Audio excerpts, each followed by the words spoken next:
But football without fans is nothing. It can be the greatest game in the world. If there are no people there to watch it, it becomes nothing. Johnston. And a goal by Johnston. That makes it 2 by him. We were magnificent. Magnificent. Larson. Oh, he's in. Henrik Larsson.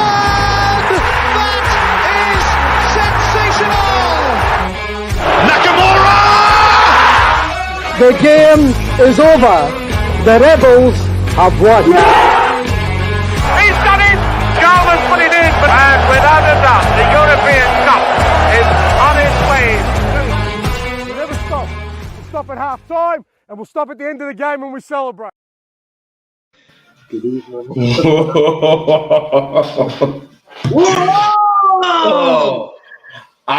Gav, I don't think my heart can take anywhere of this, mate, this season. But do you know what? See, as bad as it is on the old heart, I fucking love it. It's great for the soul. Come on! Yes. We ain't too old for this shit. Nope. To the viewers, thank you very, very much for joining us. And of course, Celtic have just beaten Dundee 3-2 at Parkhead. And my God, that was a roller coaster, an absolute roller coaster. Paddy, especially with the kind of the added pressure, if you will, of Rangers dropping points at Dundee earlier on in the afternoon. Mate, how do you sum it up, mate? Mate, what else can you say apart from it's a fucking absolutely beautiful Sunday? Started off, obviously, the good news that came for Tannadice, that the destroyers of Dortmund became the fucking ball bags of fucking Tannadice, you know what I mean? Aye. So I tell you what, mate, Dundee United must be some team, do you know what I mean? Because obviously the team that won in Dortmund is the best team in history. It's the greatest result ever. Anyway, fucking brilliant result. Dropped 2 points. The wee 2-inch guy on the sidelines must have been fucking raging. Wee Gio. Aye, what a fucking day, mate. What a day. As I say, the old ticker's got all that now. Yeah, by the way, like, see, whenever we're getting closer to 90 minutes and we're 2 each, we're 2-1, then 2 each, then 3-2. You're thinking, how are we going to start off this podcast? Is it going to be negative? Are we going to try and keep a lid on our emotions? And then, of course, we win the match in the end. And you're thinking the different kind of changes in narratives. But what I want to say is a tale of two cities. That's what it's all about today. And quite poignantly, it's not the first time I've said a tale of two cities. Because, by the way, in August, earlier on this season, it was almost perfect symmetry. So Celtic hosted Dundee at Parkhead. We beat them 6-0, and Rangers travelled to Tannadice. And on that day, that was on the 7th of August, 2021. Rangers get beat 1-0 by Dundee United. And today, as I said, almost perfect symmetry. We beat Dundee again, a much harder game this time, and the Rangers drop points. This time they actually get a draw. But, mate, that a wee bit spooky, but very much a tale. And here's what's coming out on top, and where are we now? We're 3 points ahead. So, Paddy, without even going into the game, first question I want to ask you is, how does that goal by Giakoumakis getting his hat-trick, how does that goal change your perspective on your viewing for the run-in for this title for the end of this season? How does it change your perspective? On Giakoumakis or the actual... No, about Celtic, because I think it might have led we would have been tempted to start off with negativity tonight, but with one goal, with 1 second, it's now positivity. But does that change it for you, or are you still kind of cautiously optimistic? How does... It's still far too early to know, Gav, right? Obviously, we've just literally went 3 points ahead there because they've dropped points and we've managed to snatch victory at the very ends there. Magic, mystical, majestic, whatever you want to call it, magnificent seven, anything. It's just getting into March. You know, there's still plenty of football left, but when you're seeing signs like this that we've seen this season, there's a couple of comments coming up the side. I'll bring them up in a wee second because it ties in with what I'm saying. When you've seen the results that we've seen this season, Gav, we've saw it earlier on with Ralston popping up 96 minutes or something. Abada recently popping up with winners in the last minute. Giakoumakis today saving the boys. Do you know what I mean? There's a good feeling about it, mate. And when you look at, you're as old as me, mate. You're as old as McGinty, Daz, I know. We're all roughly the same age. We've seen plenty of football. we've seen what happens for teams that are playing like champions and eventually going to win the league. They scrape victories when, not necessarily when they shouldn't, but they scrape victories because they keep trying and going to the very end. And that's everything that we've heard from Postecoglou. That's the comment that was in the similar video. We don't stop till they stop, and we ain't stopping till the final whistle, baby. The fat lady ain't singing until we fucking win it. Kiba! Did you say baby in that tirade there? Did you sorry, mate, just a waffle. I'll just bounce onto the comments because there's a couple of guys bounced in. Big Paul Burrell, first man on the comment board today. Big 3 points today. Hail. Come on, mate. Anthony McGinty, TikTok. I think you're on the wrong platform, mate. There he is. The fudge roaster. Oh my god, every week it's nail biting. You're right, mate. I've been fucking biting my toenail. Oh. Mate, let's talk about that actual tape. Yeah, I've just got a couple here to bring up, Gav. I'll give you a shout in the finish. Kevin Carr getting their 3 points clear of the German champions. To be hard game, but got there in the end. Thank God for Giacomakis. Hopefully this opens the floodgates of goals for him. Scott Cameron, the mark of champions. Some bottles shown today. Absolutely. McGinty again, spot on. That's what makes champions, digging deep until the end. Kookaburra, hail, Gav and Paddy. How you doing, brother? Kevin Carr, absolutely. We're going to bounce into this and kind of dissect it a wee bit. Only hard due to lazy defending. As I say, we'll speak about that in a wee minute. And your big mate Woodsy with the last comment up there, the new Gav. Afternoon, boys. The grey hair in my beard gets more grey with these games. Aye. Yeah, well, I think what Scott Cameron and I think that was his name in Fudge Roast. I'll talk about the nail biting detention. So these games. This game today, and as you alluded to earlier on, the Ross County away when Ralston got like the header in like the last moment of the game, and then of course the Dundee United at home when Abada was who was a hero. It is like these moments that it's championship form, it's champions form, but we only become champions at the end of the season. But how big is it for these games to actually kind of harness the psychology in the team to push us on, that we know we can do it each and every game at home and away? We know we can do it. How big is these occasions to kind of cement our belief for the title run? You mentioned the right word there, that's psychology, and this game today is another psychological sucker punch to the champions. I don't know why I'm doing that. They're the champions. It's good for us. The champions, right? So last season they won it at a canter. This season they've pretty much went on with the same team, with the same mentality and the same approach. It's different now because they've had their moments where they've dropped points. They've had moments now where they've lost their manager, brought in the wee 2-inch guy that stands at the sidelines. And that's besides Van Bronckhorst. He's actually 2 inches tall. They're starting to drop points at vital times now. You know, and then we've obviously got the monkey off our back when we beat them at Parkhead a couple of weeks ago, a resounding 3-0 victory. And now you're seeing them they're now experiencing the Euro hangovers, Gav, because on Thursday there, you know, it was as if they'd won the Champions League and World Cup at the same time. A great result for them, absolutely. No taking that away from them, but the hype that came with that was unbelievable, and especially rolled in with the fact that we get beat. Now, they're obviously thinking that that's going to be the thing that changed the tide for them, is that we have got our first defeat. They've got their big victory. It's going to come in to the weekend fixture, and then it's just absolutely flew back in their face. They went up to Dundee, up to Tannadice, sorry. They played Dundee United. They fucking dropped 2 points. Get up, we've played Dundee. They've got the new manager bounce back, is what happens sometimes with teams. They get a brand new manager in, they can be absolutely shite. And then all of a sudden, new guy comes in and the players start to play for the new guy. You know what I mean? And they got that the day under Mark McGee. And by the way, Dundee were very good today. Their approach was good, mate. They attacked us in the right way. As much as they didn't do a lot, they did it at the right moments and they exploited their weaknesses, which is what I'm hoping that fucking Mark McGee and his wee pal up in the stands was doing on their laptops. I don't know if you saw them, Gav. I don't know if you saw them. I watched the game on Celtic TV, mate. I don't know what it was like in Sky. I don't watch Sky. No, it wasn't even Sky today. No, it wasn't even Sky today. I kind of alternated the ticket with my dad, so he went today, and I was watching it on Celtic TV, all bought up and paid for, of course, which you would expect from a character of myself. But what you were saying, like, I think the actual that cliche was said on Celtic TV at the start of the game. A week in politics is a long time, but a week in football is even more kind of fucked up at times, and that was kind of indicative. We never did that post-match Bodo Glimt game. I think like McGinty was watching the Stenders, you were washing your hair, and I was just, waiting to go live. You guys kind of bailed that night. But the kind of, in terms of the psychology boost, what you were saying, Rangers beat Dortmund and fair play, 4-1 away.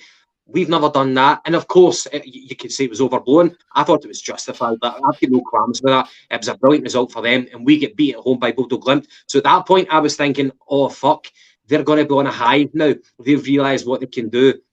But now they've just dropped points, and we've extended our title lead. So the kind of psychology narrative of this title and run-in is really, really intriguing. Mate, Giakoumakis. So he's the hero of the day. Has he won you over? For me, he's definitely ahead of Maida in terms of the pecking order for the centre forward role until Hugo comes back. How impressive is Maida? He's always been putting in a shift, but sometimes he just doesn't get the goals. We know the type of player he is. We heard that phrase. He thrives on chaos in the box. Well, all his goals today were in the box, and he converted. I thought it was very impressive. He took his chances for most occasions. How impressive was he today, mate? Mate, phenomenal. Obviously, he scored a hat trick. You know what I mean? He scored the winning goal, 86 minutes. I've said this from the start, Gav. I've had a good feeling about this guy. I know I kind of maybe lost my plot a wee bit whenever he missed the penalty against Livingston, but that was just the heat of the moment. Kind of we all did, mate. We all did, mate. I'm sure we all did.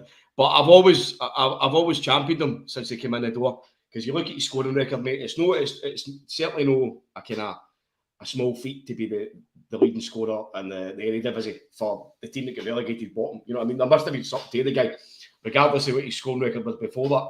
And even up to recent times now, when he's no scored, Gav, his work rate's been incredible. And it's something that we've missed for so long, as a focal striker, a focal forward, I want you to say striker, a focal forward who'll be that kind of guy who, if he's no scoring, he's bringing other guys into play. He's rolling defenders, he's passing back, he's making space, and that's what you're getting at Giakoumakis. The guy's 6'1". He doesn't look incredibly massive, but he plays like a fucking bigger guy. I think he's great. I think he's like a big ox. And then obviously the day you saw what it's like when you get the guy service. He's a penalty box striker. You get the ball into that position and he'll score you goals. So just keep fucking doing it. Keep playing it that way, you know. What I also like is the fact that he played until the end, you know. We're talking about that psychology. Even whenever he's missing chances, his head doesn't drop. And that's indicative. Like his goal scoring record for, what was it, VVV Venlo? Aye. What a busy, wasn't it? Aye, mate, it's just, you know, his mentality's been brought up since January. Postecoglou mentioned it because clearly he was suffering with an injury. And Postecoglou says, I think it was Giakoumakis, Forrest and Julian, I think it might have been. There was definitely a few guys that were in Lennoxtown during the winter break and they were training like fuck, and Giakoumakis was the guy that he mentioned by singling him out. You know what I mean? So obviously that tells you all about his attitude and his 100%. When you saw the photographs of players going to the airport to go off on their holidays, Giakoumakis was like knuckling down at Lennoxtown. So yeah, that kind of tells you about his mentality. He wants to be a part of this season, whether we lose, whether we win. He wants to be a part of it, and he wants to be part of the Ange Postecoglou unit. He wants to. He's in it. He's in it for the long haul, which I love. Gav, you see how much it means to him when he scored goals. The guys, the guys nearly busted out his shirt. You know what I mean? The emotion. Do you know what I mean? So if that's the guy who acts like that. McGinty's changed the thumbnail and it looks like Giakoumakis has got a stumpy. So that's good. A stumpy? A stoner. Stumpy, mate. A stumpy. You mean he's pitching a tent, yeah? Aye, mate. I certainly had a stoner watching the 3 goals a day. But there you are, mate. The magnificent seven, the big man for Crete that will score goals with any feet. Big Giacomakis, the gorgeous Grecian. Oh, wait. Come on. This is brilliant. This is fucking phenomenal, mate. Look at the players that we've got that we can rely on. We've got Kyogo, our top goal scorer, 8 goals in the league. He's out injured. What do? We go with Abada, who's a winger. Come forward. We play him. He scores goals at the vital times. We play Maeda. He's scoring goals at vital times. And then the day it's the turn of Giacomakis. Long gone are the days for the likes of Ronnie Dyler era when we had to fucking bring in Carlton Cole, who scored a goal with his arsehole, and fucking Colin Kazim Richards that fucking came out with a wig on 1 week. You know what I mean? I thought you were going to do like a Muhammad Ali thing, like the warrior poet here. You were like rhyming. You're a poet, you didn't know it. I thought you were it was potential, but apparently it was accidental. That's the Irish in me, mate. It's coming out. A few lyrics. Right, mate, going into the game. So, as we said, we highlighted what happened between today, this weekend, and back in August, Tale of Two Cities. But Dundee, of course, they were at the bottom of the league. They've sacked their manager. They've brought in Mark McGee, and very, very curiously, and I know that McGinty, if he was a Dundee man, he'd be like all about jobs for the boys. But you've got Mark McGee. He's already got a 6-game touchline ban. So he's up in the stands. He's in the dark with a computer. And yeah, as you said, Dundee acquitted themselves very, very well. But they actually won their last 2 games. I think it might have been like Peterhead in the cup, and they beat Hearts 2-1 away. Right. Not bad at all. But okay, going into the actual lineup. So you've got Hart. Josip Juranovic is at left back for a change. And that means, of course, Ralston is going to come in at right back. So that means that Taylor has been dropped, maybe because he was too tired after the Bodo Glimt game. Probably because he was fucking utter pish, Gav. But on top of that, Scales was not given the nod. So I think it kind of tells you that Ange Postecoglou, who was at his right backs, are stronger collectively than the left backs collectively. So you've got Josip Juranovic and Ralston, 2 right backs playing on either side. Starfelt and Cameron Carter-Vickers. No surprises there. And you've got Hatate brought back in. You've got McGregor. You've got O'Reilly. So that means that your Rodgiks are out. And you've got Maeda, Giacomakis, and Jota up front. So what was your thoughts going into the game, especially after Rangers dropping points? I think we're too long in the tooth now to take any game for granted. We know that between now and the end of the season, both teams are going to drop points. The question is, when is it going to happen? So going into the game, how was your feelings, and were you happy? Did you feel it was a strong enough lineup, and did it have enough creativity and dynamism? Yes, mate, I was happy enough when I seen that Giacomakis was playing, because I felt that the Bodo game, the manager got the right starting lineup. I thought that Maeda should have either played out wide and Giacomakis should have started through the centre, because I thought that he was the kind of informed forward. But anyway, that's neither here nor there in respect to the day. But I thought that when I saw the formation, it was decent. I was kind of looking forward to see where Maeda would play, because I was thinking if maybe Jota would play on the left and he would go to the right, but it was the other way around. So Jota gets switched to go and play on the right. Juranovic obviously played at left back. I think we've all seen this season now, despite how much we've relied on Ralston and how much he's improved and how much he's been part of the feel-good factor for the squad this season. We're definitely a better side with Juranovic at right back. Left back still completely under question. It's totally unreliable every single week. It's either up here or down there. So it's just a couple of areas that we need to start tweaking and making sure we start to get some kind of security, if you want to call it that. You know what I mean? We need to get some regular players. Can I ask you, like, I might be going off at a tangent here. See that the left back position, and to you and to the viewers, you know, the symptoms of a manic depressive. Well, sometimes you're really, really happy, or sometimes you're really, really sad. But in terms of like Greg Taylor at left back, like he had a brilliant cup final, and he was brilliant against Rangers. Do you think sometimes like it's a bit of a manic depressive mentality that we have about the left back position? At one point you're high as a kite, and other times you're like, oh my god, the guy's atrocious. Send him back to Kilmarnock. One thing I will say, if we do get the 40 million bounty by going into the Champions League, yes, I would buy a quality left back, and whoever's better, they become the natural left back choice to kind of compete with Taylor. But are we up high, down low? Is there an ever in between with Greg Taylor? So always up high and down low? No, for me, mate. I don't want to say anything that will be a bit too disparaging to anybody that's got any kind of mental health issues or anything. But watching Greg Taylor for me is like dropping acid before the game starts. Do you know what I mean? You never know what kind of trip you're going to get. It's either going to be really fucking good or really fucking mental. You're either going to see Jesus and you're going to get bummed by a squirrel or something. Do you know what I mean? That sounds like maybe a DMT trip than acid. Well, from experience. From what we've read in books, Gav. I'll just bounce onto the comments again, mate. There's everybody's fucking bouncing in the room. The joys are winning again. I mean, right on after it. I'll just read these out as quick as I can, mate. Class Big GG. Defending at set pieces still gives me the fear. I don't think there's anybody that is disagreeing. We will go into that. We're going to try and get into that in a wee bit of depth. Davey White, how we doing, mate? Should have scored around 9 today, but these late winning performances win leagues, whilst GOs, Galacticals need early penalties or they will struggle. Yes, and unfortunately the ref was a bastard today because they never gave us no more penalty. But that's called karma. Kevin 14, if we come back from the North Pole and beat Hibs, the league is ours. I think it's a bit premature to say that, but certainly it's a step closer, obviously.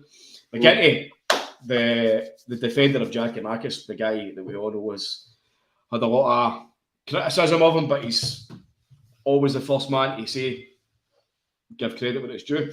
Giakoumakis has been deserving of a goal for a few games now. He's been unlucky, but that today is going to be the making of him now. Hat-trick to snatch a winner, as champions do. Kookaburra, yep, same again. These late winning goals speak volumes of the character for the team, so you see the kind of vibe we're getting today, Gav. You know, everybody's talking about the momentum and the application. See with the Giakoumakis comment there for McGinty, and by the way, I hope your EastEnders episode was quite enjoyable. I think from what we get from Giakoumakis, that's what he's all about. The ball is either going to fall to him in the box or it's not going to fall to him in the box. Sometimes, like you might be on the pitch for 90 minutes and you might think he's going to be dreadful, and then the following week he's going to be amazing and he might well score you a hat-trick. And we've seen it in the games where he's not scoring. He's still trying. He's still trying like fuck. He's never going to give up. I think he's got a great mentality. He's got a great attitude. But sometimes it either falls for you or it doesn't. But he's going to still plod on the same way. And we just need to be aware of that. Exactly what you said there, Gav. We need to show a bit of sensibility. I know, because sometimes we as fans are too quick to jump on players, you know, and give them stick and say they're shite or this or that after like one game. You know, the guy might have one game where he's kicking his own arse with his feet. Do you know what I mean? Can't find the net, but then the next game he'll maybe score 2 or 3, or he'll bring in an assist. Do you know what I mean? So the guy needs a wee bit of consistency. Our entire front line, there's no consistency, and that's in a good way, as in a bad way sometimes this season because of injuries, whatever. But if he keeps to get the game time, I think he'll definitely be a benefit of that. Back to the comments again, mate. Fudruster, Aberdeen away, Tynecastle away as well. Only Motherwell and Rangers have been easy lately. Gav, you're going to love this one, and I'm really, really seriously hoping that this is a woman. Sarah Jane Coffey, Gav, you are making me as moist as the bold Paddy and Dale. Don't be banning yourself for Blackpool, mate. Come on down. I remember that comment. That was. So that's you, mate. That's you, mate. You've been put into the club. Nice. All three of us head into Blackpool. Going to dodge. That's it. We're going to do a live episode for Blackpool. Whoever's at the front, so they've fucked it. Joe Curran, my man. Hi guys, I did not think we were going to get that win, but we've done it absolutely. Oh. Big Charlie Mulgrew held the line for us, Kev. You done a great job. Again, that's what you need. You need other teams to go and have a go at them, because if you don't, they'll just shut off and let them play their football. Here's a good one there for Kookaburra. I know when we're talking about Ralston. Another great cross from Ralston for the third goal. He never stops and doing the job at both ends of the pitch. Right. Right. On you go, mate. I'll just... Aye, mate. Generally, in the first half, did you actually notice it? I wrote this down, and it was like the first half was like there was not many comments from me. I wrote it down. First minute pressing within like 45 seconds, we lost the ball. It was in the Dundee's half, and we had about 5 players swarming around the Dundee player until we won the ball back. And I thought, brilliant, that's a mentality. And I thought generally we were quite positive. However, after like not scoring a goal in the opening 5-10 minutes, I thought that we looked really kind of predictable. Where too many players, just like in the Bodo game, too many players were taking too many touches. I prefer 1 touch, 2 touch, pass. And then there wasn't really much to talk about apart from that kind of casual positivity. And then on the 26th minute, Mullen scored from inside the box. It was unmarked from a corner. I wrote shocking defending.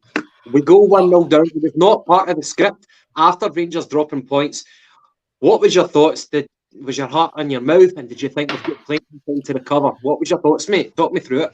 Mate, it was just symptomatic of what we've seen. It was almost like, see when I saw that goal going in, Gav, it reminded me so much of the escapades for last season under Lennon and the kind of defensive fucking stupidness and lack of desire that we saw last season. But what really annoyed me was, and I'll jump back to the Celtic Rangers game at Parkhead. See, within the first 2 minutes or something, there was a corner, Gav.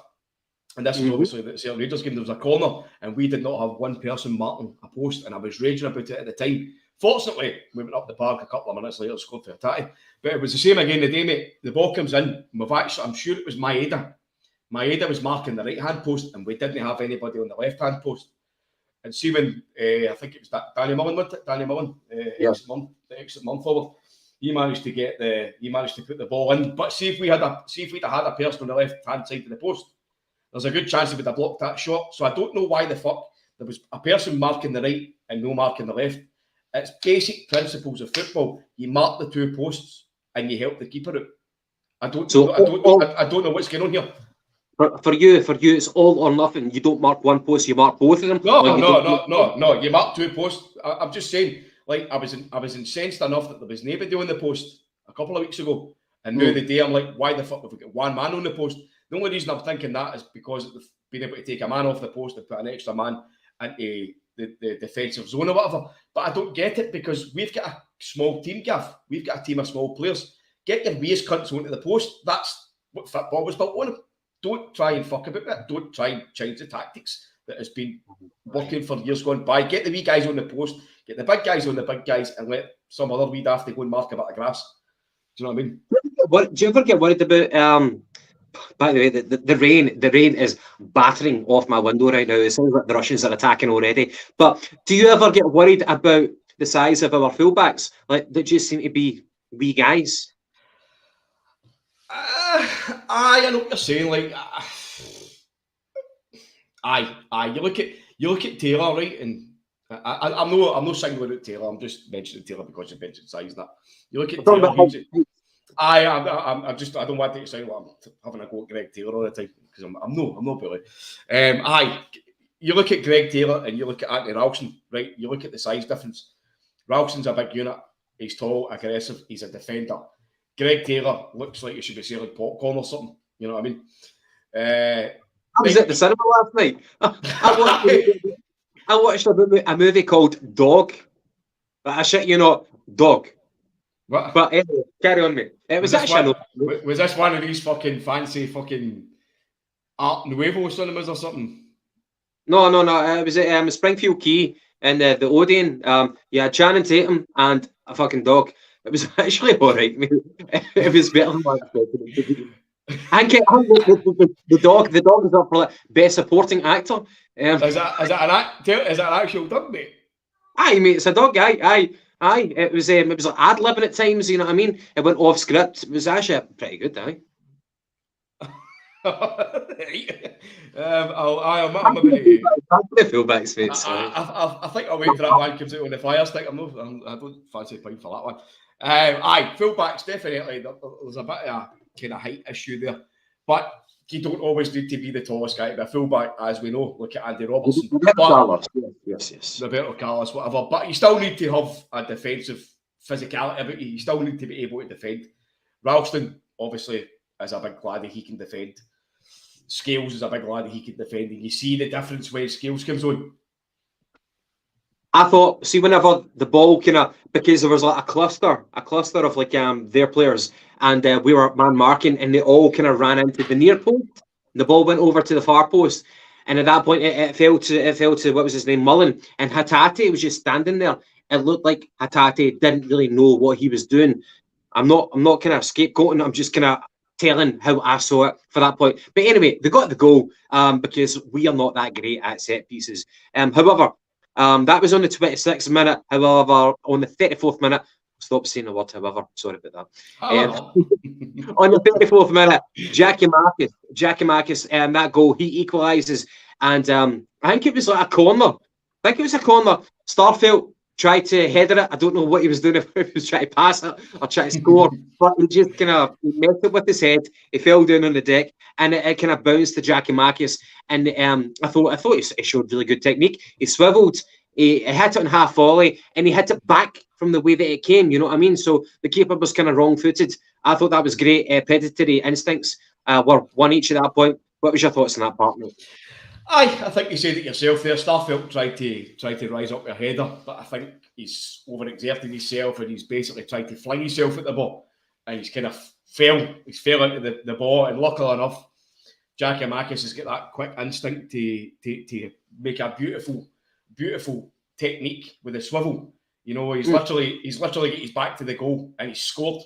You know what I mean? And the one motion, so it was beautiful, and I don't think the keeper expected it. So that was great, kind of striker's natural instincts, and it was a good finish to get us back in it. Very true. And only about 4 minutes later, Jackie Marcus puts us 2-1 ahead, and that was actually what you predicted. So Paddy, even whenever, am I right in saying this? So you did like a kind of thing on like YouTube. I'm not the tech guy. You're actually the tech guy. But whenever whenever Dundee went 1-0 ahead, you put on YouTube, we're going to go live at 5:10, and you actually put down a scoreline of 2-1 to Celtic against Dundee, and you had Giakoumakis as the man. Is that right? Did you actually anticipate for Giakoumakis to have a good game? Because at this point, we're 1 each, we're about to go 2-1, but did you actually anticipate Giakoumakis to be the hero of the day? Well, if I had any kind of fucking instincts, I should have fucking put a bet on, but I didn't. I just felt, mate, that this has been coming for Giakoumakis. You look at his work rate in the last few games, the guy's a striker, and as I say, to me, when you watch him, the more games he gets in tandem, the more positive he gets, the more influential he gets, and he's had a run of games. Mm-hmm. And then you look at the big game against Bodo, he gets strapped for Maeda. So this was his chance to come in the day and make his place, make his presence known in the team, and he done that, mate. He scored a hat-trick. So I just felt that the guys had a couple of goals coming, and I'm absolutely delighted that he got them on the one game. So massive credit to Giakoumakis and everybody that set him up for his goals. You know what I mean? That's what you want for a squad, not just for your first 11.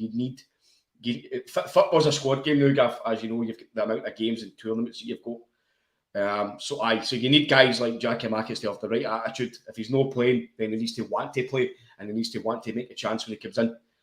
Unlike what we saw maybe last season, where guys couldn't give a shit if they weren't playing.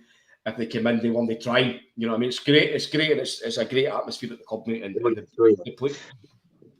So 38 minutes gone, Giakoumakis makes it 2-1 to us, and Maeda, who's playing down the left flank, and I've got to say, for me, you can disagree, but that's never his position.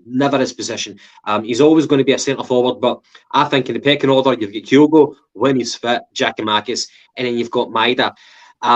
But I would like to see if he can flourish as a left wing, a left forward. I think that's probably the only way that he's going to get game time for Celtic. But for that goal anyway, Maeda, who's primarily right-footed, So he's got a natural instinct to come inside. But on that occasion, he drops the shoulder, he hits the ball in front of him, he beats the defender for pace, which he does with aplomb, and he fires in a low cross, and the keeper spills it. That was naivety from his point of view. But Giakoumakis, Johnny in the box, and he fires it and he converts. And that's us 2-1 up. At that point, I'm thinking, yes, all gravy. We're going to cruise to victory. So that was in the second half. But before half time comes, we had 2 penalty claims. The first one was Juranovic, who ran into the box on the left from the left. He takes it down in the chest and he gets bundled over.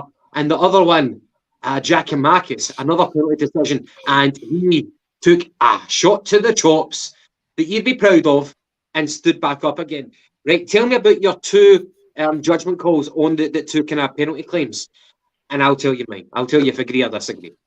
The Juranovic one looked slightly soft, and I thought the Giakoumakis one looked to be a bit soft as well until I saw the replays, because the first replay that came up was a bad angle, but the second time I saw it in slow motion, who's this guy? I can't even read that name. Biohacker or something. Biohacker. Tell us where you're from. Tell us where you're from. You like the Glasgow accent. Aye, it's Paisley in Glasgow, Gav.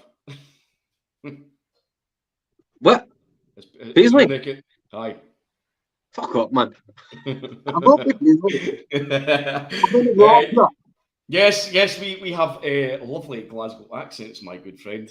No, tell us your fair. I'm interested. But aye, penalty decisions. There's the kind of comments I love, Gav. And the boys who approach to streaming, too many on YouTube trying to be all PC and that shit. Well, mate, you certainly do not get that for us, and that's where we like to try and be different. Because me and Gav and McGinty and Dasbo, none of us are up worrying arses or up each other's arses, may I add. We try and keep this like 4 pals talking in a pub. For me, I grew up in Cambridge, of course, so I've had to go to YouTube, and watch people like talk in Glaswegian accents. I try to replicate it very well, but sometimes I let myself down. But Paddy, you're the master. Again, the penalty judgments. What was your thoughts? The Juranovic, it was soft as shite, but the Giakoumakis, it was an elbow to the chops, man. That's a red card for me. A red card all day long. Aye, definitely a penalty on Giakoumakis. The guy, I think he shouldered him. I think he kind of bounced on his shoulder, but that's just the dirty ones that you get after the ball, Gav, in the box when it's a corner or a free kick or whatever. It's the old dark. It's the old dark arts, as they used to call it. But as we know, mate, you can't get away with that anymore. So you literally need to be walking about in the box with your hands fucking doing your shots, or if they had pockets, they'd bin their pockets. Biohacker's actually for Cessnick, Gav, which I'm surprised that I thought you were going to be like I thought you were going to be a Russian fucking submarine commander or something, you know. I thought you were walking about a Sean Connery accent. I'm from Cessnick. That was a terrible movie. What was it? Hunt for Red October, aye, you're talking about, aye? Aye, that's the one, mate. Yep. Terrible movie, mate. Right, okay. See, look, you get different opinions on this podcast. No, the best ever submarine movie was U571. Harvey Keitel and that guy, all right. What's his name? Matthew McConaughey and Harvey Keitel. U571, the best submarine movie ever. And by the way, my grandfather in World War II fought in the submarines. He was in the submarines for World War II. So, I heard that movie bombed, Gav. As opposed to a torpedo, yeah. Sorry, mate. Right, anyway, enough of this fucking nonsense. What we talking about?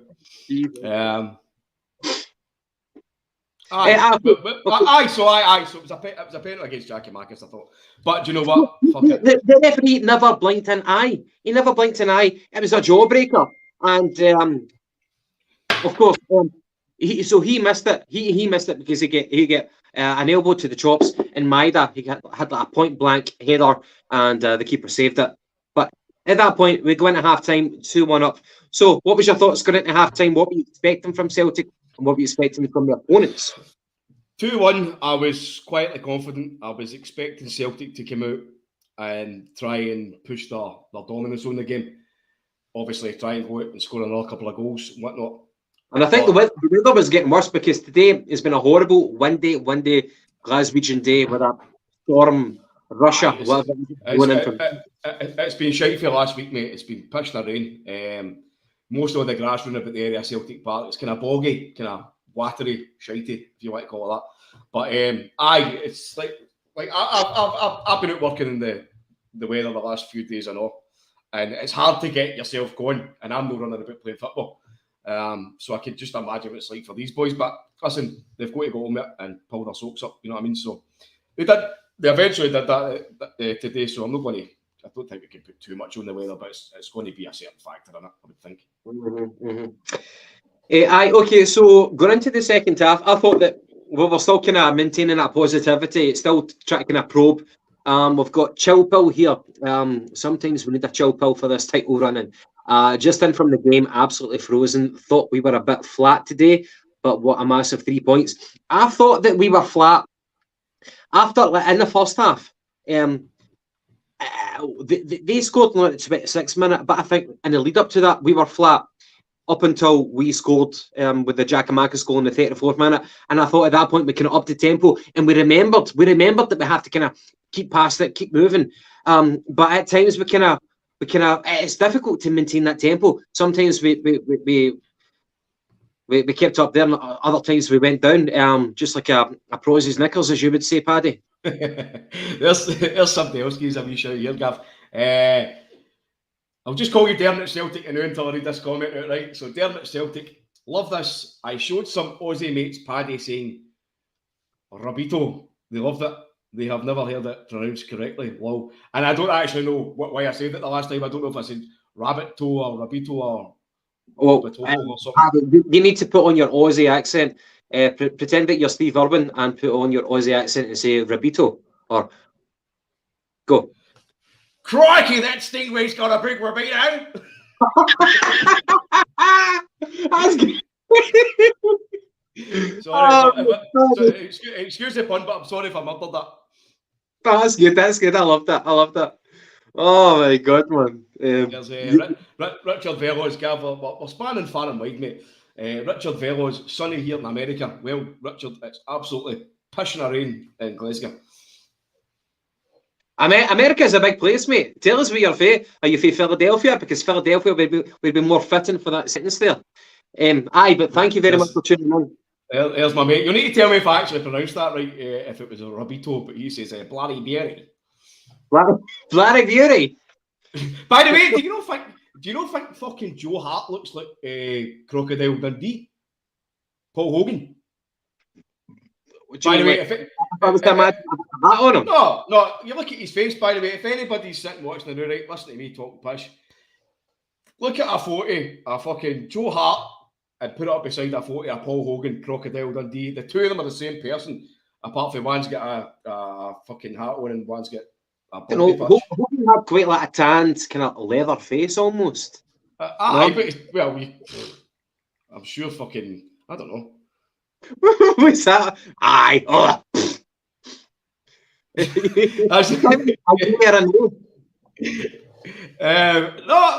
telling you, get the photos up, people, and tell me if I'm right, tell me if I'm talking shite, tell me if I need to go all night. How long have you been thinking about that for? That comparison between the two? Mate, I seen him a day, and I watched Crocodile Dundee the other day with the rain, and I was looking at him and I was going, let's look something. And then I seen Joe Hart the day and I walked by and I went, oh, that's it was fucking Crocodile Dundee. That's not a knife. Yeah, it's not a knife. Gav, when the fuck did they tell that South African? It's not a knife. By the way, talk about films. Like one of the best South African moments. There was a film we were talking about, Gav. It's Lethal Weapon 2. And it's the part where Joe Pesci brings Danny Glover into the South African embassy.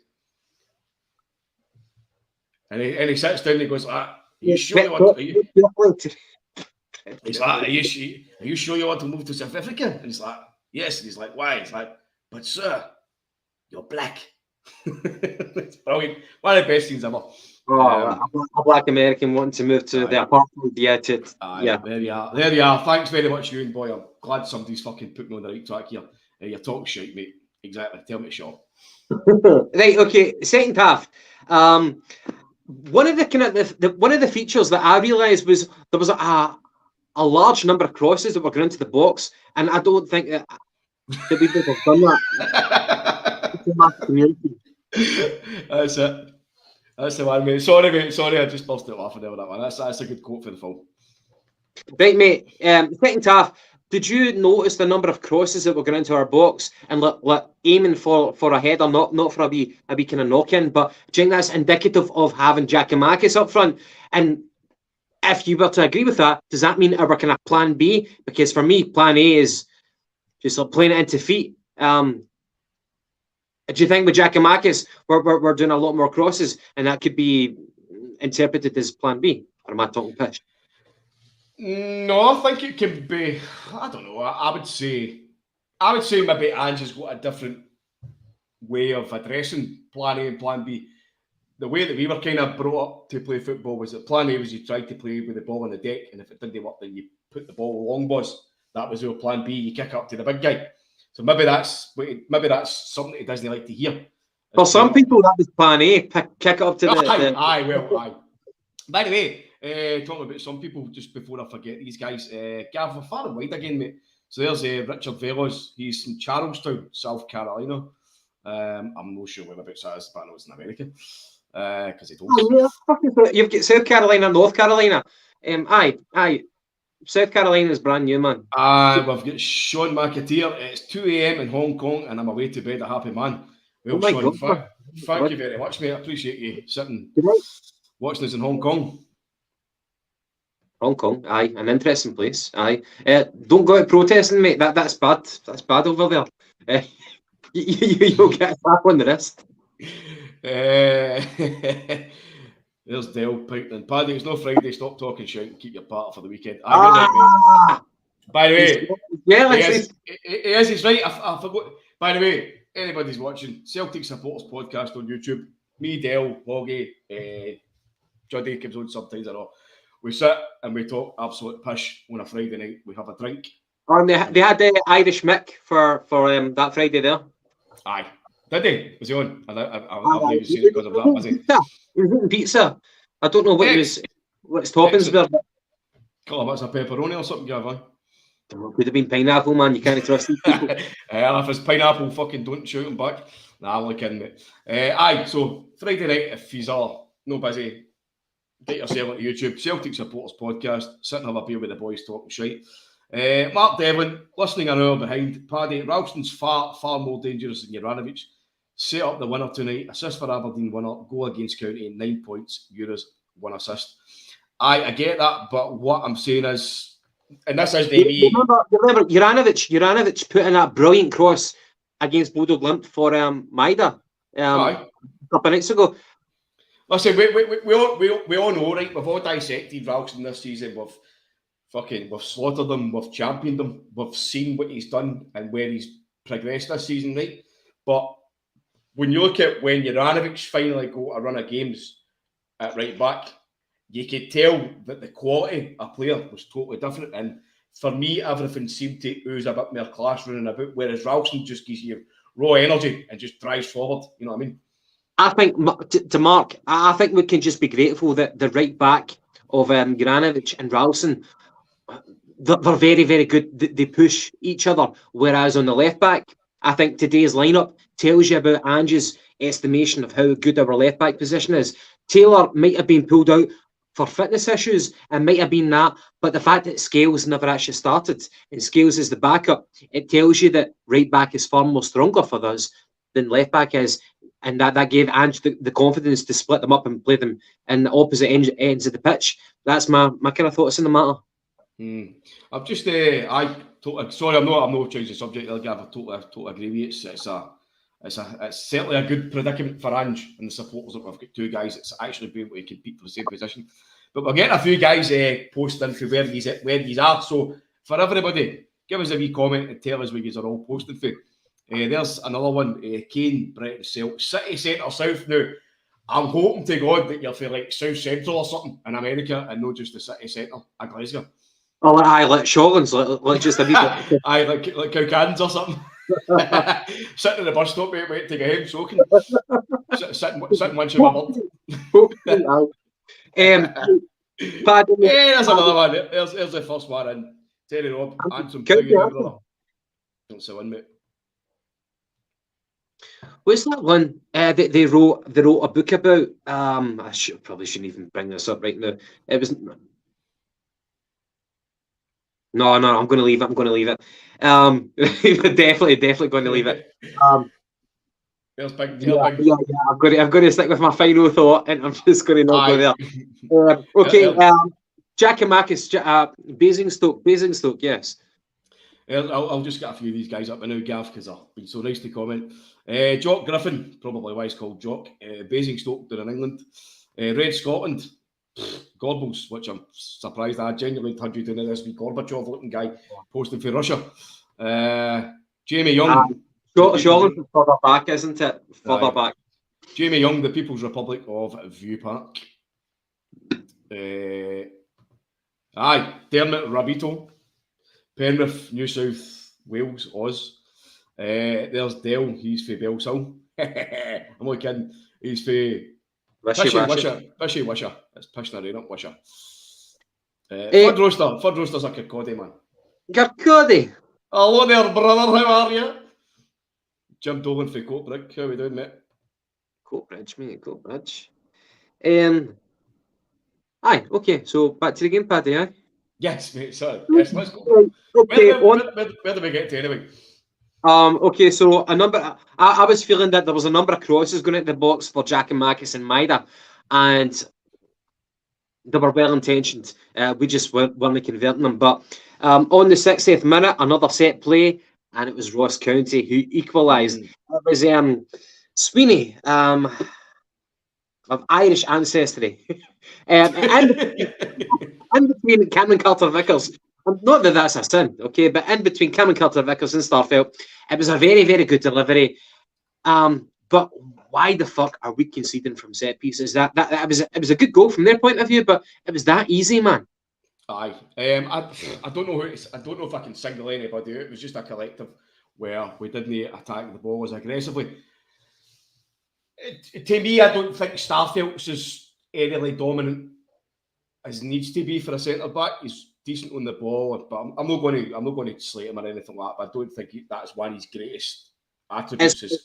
It's worth noting that neither of them, Cameron Carter-Vickers or Starfelt, neither of them are like 6'5" plus. You know what I mean? Carter-Vickers is as physically dominant and aggressive as Carter-Vickers is. Sometimes he's a wee bit heavy on his feet, jumping for the ball. So that's what you're hoping that maybe possibly when Julian comes back, and if he can bring himself back, Gav, and get a space in that start team again, you know, that's something he'll be able to do. Because he is, as much as he can be bullied at times, right? He can definitely be manipulated, if you want to call it, by a stronger player.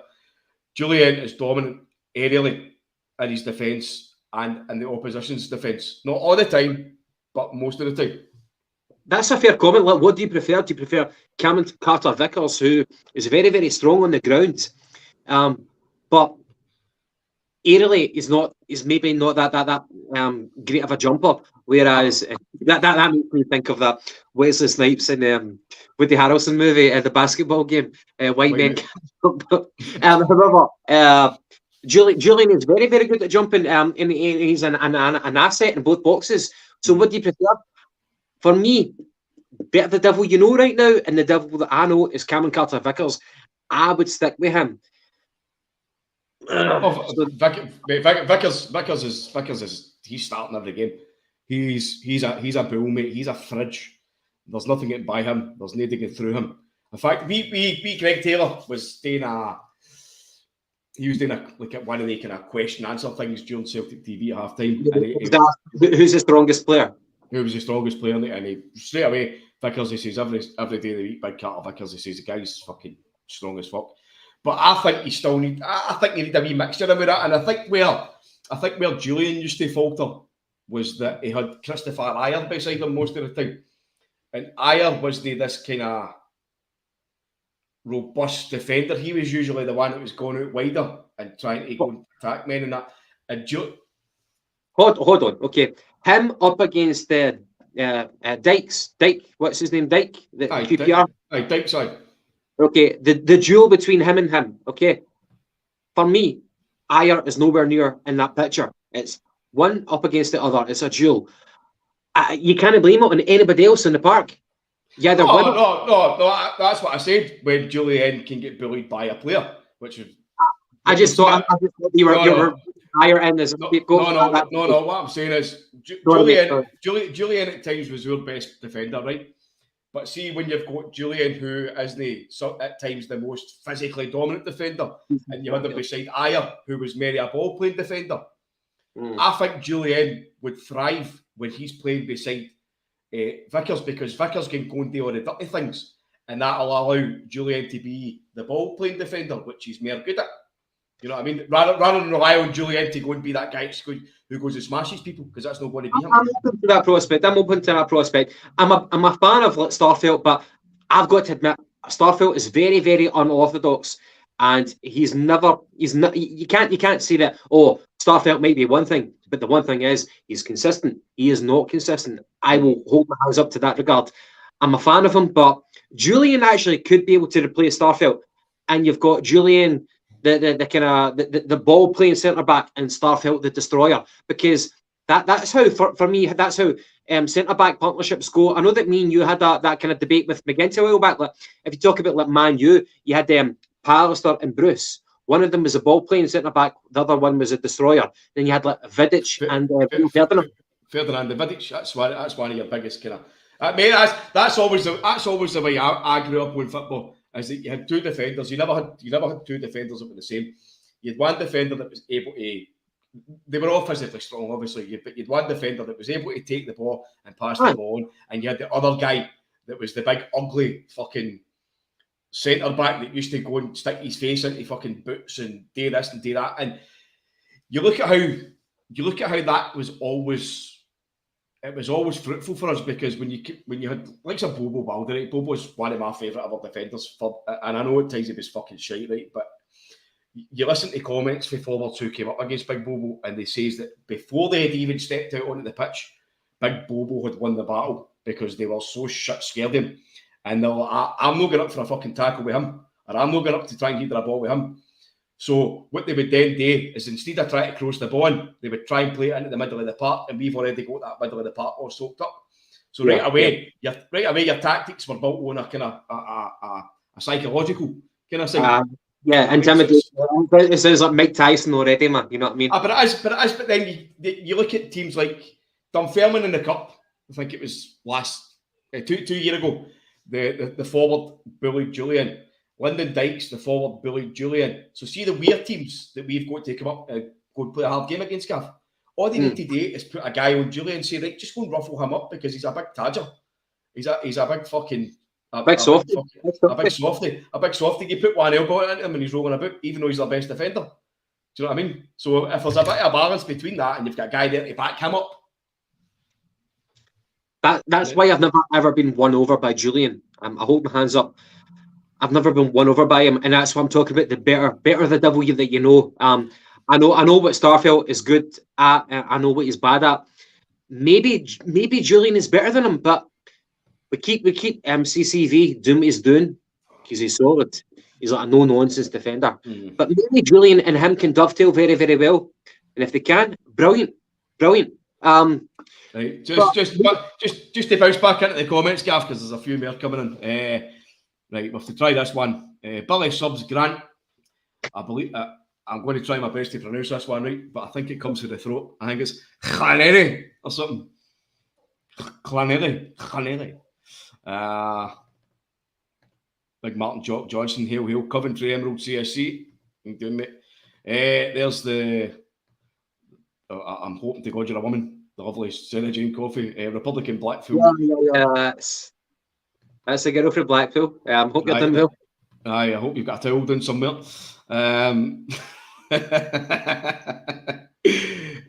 Biohacker, listen, lads, set piece set pieces are super hard to deal with cross ball. Starfelt is banging when it comes to clearing the lines high up the pitch.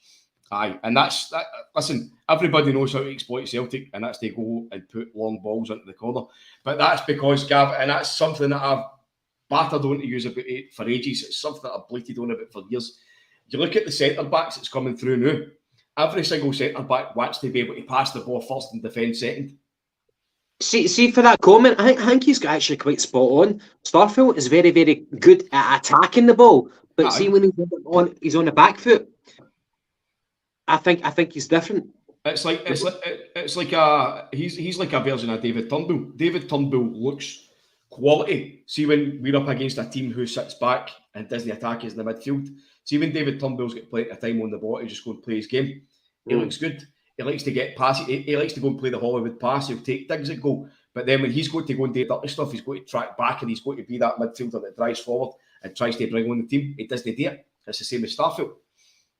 Right, okay, so the hour mark, they have equalised. It's 2 each. We've got half an hour. We've got half an hour to bring it back. So who plays on the left?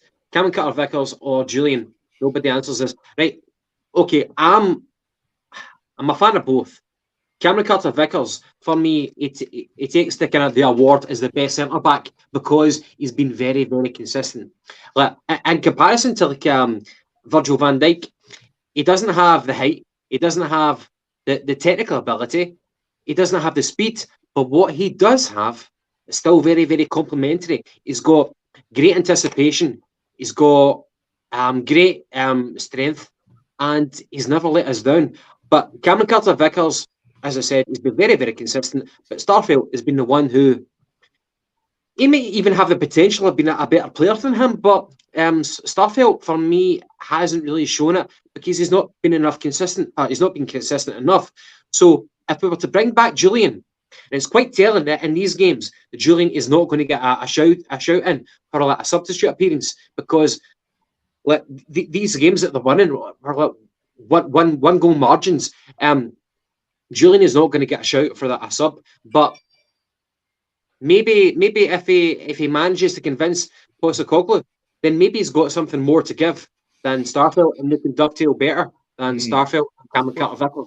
I don't know. You look at the defence, mate. It's definitely something that we need to bring up to another level because we've started bringing other areas of the pitch up to a different level. Do you know what I mean? Do you think between now and at the end of the season, so tell us how many games we've got between now and the end of the season? 12? 12? 11, 12. Starfelt and Cam Carter-Vickers, I think that it's either they're going to be the centre-back pair for the rest of the season. So we're going to win the league or we're going to lose the league, and those two guys will be the favourite pairing. It's not really going to change. Anything about Julian coming in, Gav, it will be in preparation for next season because he's not going to come back in and be a first team player this season in regards to playing regular games. Aye. The injury that he sustained was too much of a body blow, and although he was injured for a full year, unfortunately, the following half year is about progression, coming back into training and stuff like that. But he's not going to play. He's not going to play football properly. I'm just going to comment on this one, Gavin. All right, Derek McLean, pipe down with the foul language, mate. No need for it. Let's actually do that. Let's do it diplomatically. Let's do that, right? Because we've actually had a few comments all recent months. In fact, when we started about people telling us to stop swearing and this and that. By the way, it's a fair comment. It's a fair comment, but we'll tell you where we're coming from. Aye, so basically the way that we started up, that Gav and McGinty started the podcast up, was that we wanted to keep it real and keep it the way that we speak and the way that we would speak in a pub. So see if you're going to walk into a pub and go up to somebody that says, stop swearing, mate, there's no need for it. You tell them to fuck off. I'm not going to tell you to fuck off. Probably would have if he'd have mentioned me that yesterday. But what I'll say is, if you don't like to swear, then thanks for watching, but fuck off. And Derek, to add to that, I get where you're coming from. One thing, in Parkhead, whenever Parkhead was kind of rebuilt under Tommy Burns, under Fergus McCann, that era, you had you had your family stand, and then you had the normal kind of areas. And again, like pub banter. You know what I mean? If you don't like it, then you don't go to that pub, sort of thing. And see, with the amount of Celtic fan podcasts, there's so many, and there's so many brilliant Celtic fan podcasts.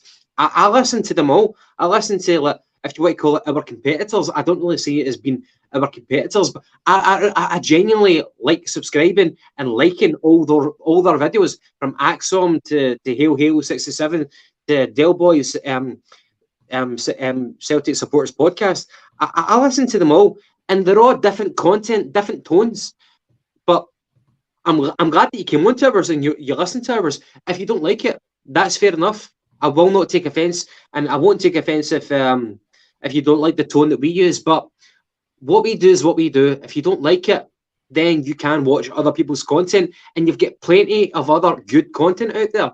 So explore the circuit, man. Everybody's good, but this is the kind of the brand that we do. But best wishes to you, mate. I don't take offence at that criticism. Best wishes to you, mate. I love how diplomatically you put that there, Gav. Such a fuck you! So you can get that, like, fuck off, and you're like, oh, thanks for your. Anyway, here's Joe Curran, East End of Carlton, Easterhouse, Parnell, Newburn, Mullet. Man for main heart, old Carlton boy, Joe. Well done. Aye, listen, anybody that's watching, if you don't like swearing, if it's not for you, aye, jog on. Mate, I hate that phrase, jog on. Aye, mate, so do I. Was that not like born in like the West End? Like, jog on. No, I think it's we do vegan food here, and if you don't like vegan food, you can jog on. I actually think it's I don't know. It sounds quite Eton-esque, doesn't it? Like a guy getting up to somebody in London saying, "Can I have a pound for a pot noodle because I'm starving?" And this big cunt for Eton's like, "Jog on, you fucking prick." Nobody swears like a Scotsman. Absolutely. It depends on what word that you're using. If you say, listen. If you say motherfucker, well, Americans say motherfucker better than what we do. Aye. Will said Paddy to you. Aye. But motherfucker, far better in America. Swearing is getting a very Scottish. Thank you, mate. Thank you. Anyway, leave Karen alone. Sorry, Derek. Big up your phone, mate. Brilliant. Anyway, we're just having a laugh here, so anybody doesn't like it, piss off. Anyway, Gav, back to the football, mate. Right, okay. So on our mark, they scored 2 each, and we take off Abada. We bring on Abada. We bring on Rogic. We take off Maida, and we take off Rio Hatate. What was your? I want to ask you that. And then later on, we bring on Beaton, and we take off O'Reilly. However, in the 86th minute, that's the one. That's the one. That's where the money shot is. That's the money shot, mate. I know what you mean by that. The Giamakis hat-trick. Ralston crosses it in, and Giamakis gets in front of the defender at the near post, and he heads it in. And at that point, we were thinking like a change in narratives, or we're going to do this podcast, it's 2 each, or how we're going to not be too downhearted. But at that point, we're 3-2 up. Mate, amazing. Amazing! Mate, as I say, it's just we're getting used to these moments this season. It's getting hard in the old ticker. But I absolutely love it. That's what football's all about. Last minute winners, keep playing to the end. You know, one moment can change a game. You've went from agony to ecstasy in a matter of a couple of minutes. Everybody's kind of depleted already. The towels have been thrown in by some people. That's it. But they've dropped points. We dropped points. Blah, blah, blah. We're not going to win the league now. That's it. We're fucked it. No, we fucking never, because big fucking Jackie Marcus fucking bounced up from anywhere. Scored a fucking goal. Hey, here we go. Hat trick, mate. Love it. Great. Sound. Yeah. By the way, back to Dale, to the Celtic Supporters Podcast. Thank you very, very much for that comment. I'm sure other people might disagree, but we love your podcast, and it's not just like fucking blowing smoke up your arse. But for the people that you got on for the being creative and getting people on for your interviews, I think that's amazing, and that's one thing that we do not do. I wouldn't fucking know what to do for an interview. I'd be like, so you like football? Tell me more about it. But you actually you know the questions to ask. You know the right people to network, and you're a fantastic interviewer. And on top of that, the Friday night shite talk is. I hope it snowballs. It gets better and better and better because I really enjoy it. My past 2 Friday nights, I've been sitting at home just watching the Friday night shite show, and it's great. I really enjoy it. And if you want to kind of throw something into throw a question in there, the ether, then just do it because that's what the podcast is there for. And they can talk about anything, not just like football, about Celtic, about anything. Check out the Celtic Supporters Podcast. Do it now. Do it now. Aye. So that's us, Gav. We're 3 points ahead in the league now. Do you know what I mean? Okay. That's a massive swing for a couple of months ago. You look at where we started out at the start of the season. It was all about, you know, we were kind of in a mode where we should have been embarrassed because we signed the guy for Australia and we were getting rid of all these players and we were bringing in guys for Japan and we were being laughed at. And then things all of a sudden started to take shape. We were getting good. We were putting in good performances. We were flowing. And then it changed again with a couple of wobbles. And then it's just went from strength to strength to strength since the Aberdeen game where Jota scored the last minute winner. Minus the Bodo Glimt game. Well, yeah, obviously there's going to be a couple of bumps in the road. But you look at the overall, how good that we've been in the last, maybe 3-4 months. Incredible, mate, and it just shows you how quickly a season can swing, which is why I'm not getting too far ahead of myself. It's been where we are now because it's only 3 points. I was gutted. I was gutted after the Bodo Glimt game, but I consoled myself whenever I thought about it. I'm like, we're ahead of schedule. Like, if top to bottom, like. Hail, boys. Don't think Dasbo's ticker can take many more of those games. Was Dasbo at the game or was he working? I'm not sure, mate. I've not spoken to him. Right. But in terms of like where we are, like for me, we're ahead of schedule. If you take it back to the start of the season, we lost for top to bottom, chief executive, captain. In terms of the board and the fans, the relationship was horrible. It was stinking. It was honking. It's better now. New captain, new chief executive. You've got a renewed relationship between the board, if you want to say it, or maybe it's just kind of lukewarm, if you want to call it that. But we've got a new kind of core of players. We had like a plethora of like loan players who were shite, and we let them go. We've got a new plethora of players, core players who are invested in the team. The only 2 players who are not financially invested in the team long term are Jota and Cameron Carter-Vickers. Yep. But the question is, their appetite there to actually renew their contracts, to actually make it permanent? If it is, brilliant. But apart from those 2 players, and they're doing brilliant bang-up jobs for us this season, we wouldn't be where we are right now without them. But I think, in general, we're ahead of schedule. The brand of football that Postecoglou is playing right now, it's great. It's what football should be. But I think we're ahead of schedule. We're now 3 points ahead in the league. We've won the first trophy at the first time of asking. Yep. Yeah, we're at the Champions League. Yes, we're at the Europa League. We're one foot in, 1 foot out. Call it Hamish. Tell me if you get that. Or the Conference League. But I think overall, we're ahead of schedule. Paddy, how would you sum up where we are right now? Mate, I think that's about the best way to say it, is that we're ahead of schedule, because everything that we were told when Postecoglou came in, we were told by certain sections of the world, you know, i.e. people from Australia, Japan, where they'd managed, is that we wouldn't see the full effect of Angie's work until the second season. So I think everybody was expecting like a total rebuild job this season, Gav. I think people, you know, were expecting a bit of a horrible season, especially with that lot just kind of had won the league and they've kept the nucleus of their squad.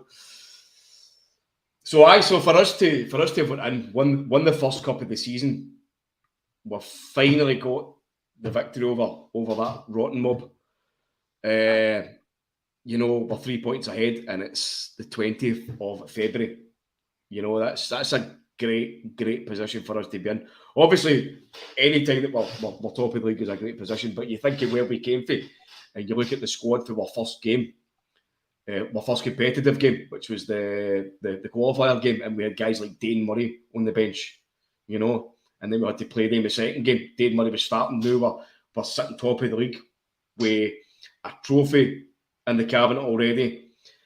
We're potentially still in the hunt for a Scottish Cup, and we're still in European competition now as it stands. So that's 4 trophies. Europa Sexy, I think you'll find that's what it's called. Europa Sexy. Sorry, Europa Sexy. Yep. Absolutely delighted, mate. Delighted. And in general, Postecoglou, what he's done, I think even the most hardened of journalists are actually warming to him now. But the way that he finds it so effortlessly to actually to respond to a hard-edged question. Postecoglou, who would you compare him to in terms of media behaviour? Honestly, Martin O'Neill was very, very clever-witted. Honestly, Gav, and this might sound a bit stupid, but I'm going to say it anyway because I couldn't care less. I think if you look at the guy's posture and you know how he comes across and how he can kind of capture you with his words, it almost and how he's he's smart, he's quick-witted, he's sharp, he's very sharp with his tongue, and he can put you down without putting you down. You know, he's almost like an. Are you going to go for Jockstein? Australian Jockstein. I'm not saying he's as good a manager, but in terms of his approach, the way he speaks, you know, it's very intelligent, very the Australian Jockstein. You know what I'm kind of like excited about. I get you kind of harken back to it. The first year you might not see the tangible success, but by the second year, yeah, you will. Mm-hmm.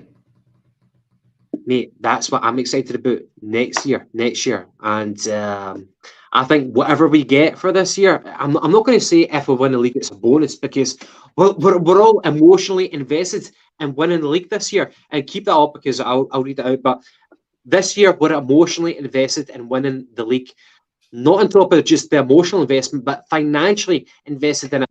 Rangers, our ugly bastard cousins, if you across the no, my fucking cousins, not to do with me.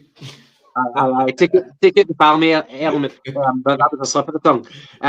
Our ugly bastard rivals they're financially invested in that, but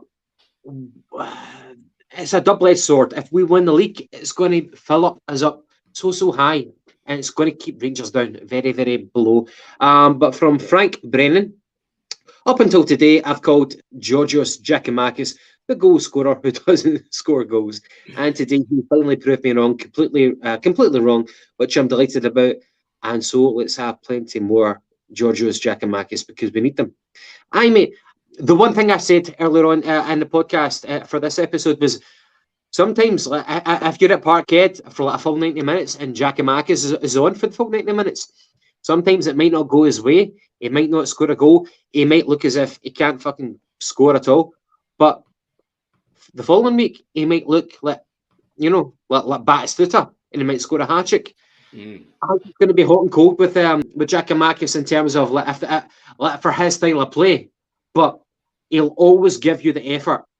And I think we can agree to that over the course of this season so far. He'll always give you the effort.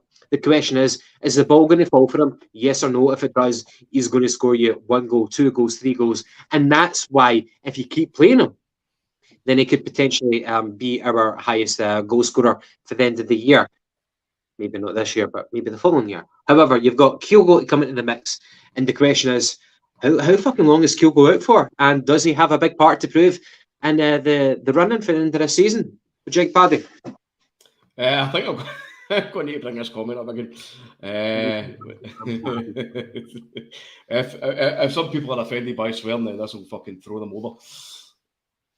I'll let you read that one out, Gav, because you get a much nicer voice for it.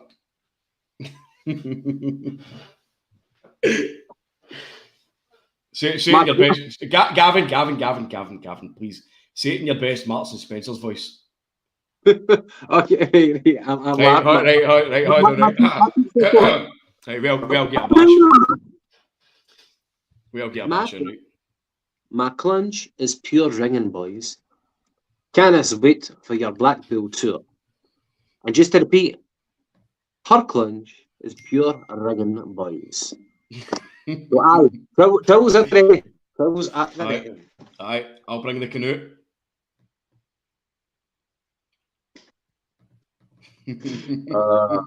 Aye, well, listen, we love a laugh. We love a laugh on here, so keep the comments coming. We don't censor most things, as you can see. I'm a wee bit disappointed because we've not had any Rangers fans giving us fucking any vile comments tonight. Normally we do. It's because they're too busy fucking battering their wives somewhere at the result. And their sisters, which is probably one and the same person. There's one there for Mark Devlin, my wee pal Perv. Janarovic's one assist was the Bodo cross. He's a classy player, undoubtedly, but Ralston's the second top assister now. Don't think we want to leave that threat out of the team. Juranovic on the left behind Jota, but I think as it stands now with the left back position being so unstable, and I don't think Scales is going to get the game time, which I think he deserves, but I'm not the boss. Taylor is up and down, as you said, Gav, like a fucking yo-yo. I think probably maybe the best thing to do now would be to go with that. Would be to play Juranovic at left back, and there's Dale just messaged me. No.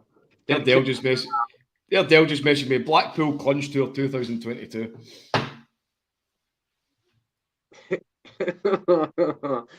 Can I say, somebody messaged me there. You don't want to know what clunge means. Somebody messaged me that. You don't know. You don't want to know what clunge means. Who, me? I certainly do know what it means. No. Somebody messaged me that. All right. So they're assuming that you don't know, Gav. No. They don't know, and they're asking me. Tell me it's not your mom. No. If it was my mum, she would message me on the podcast. All right. No.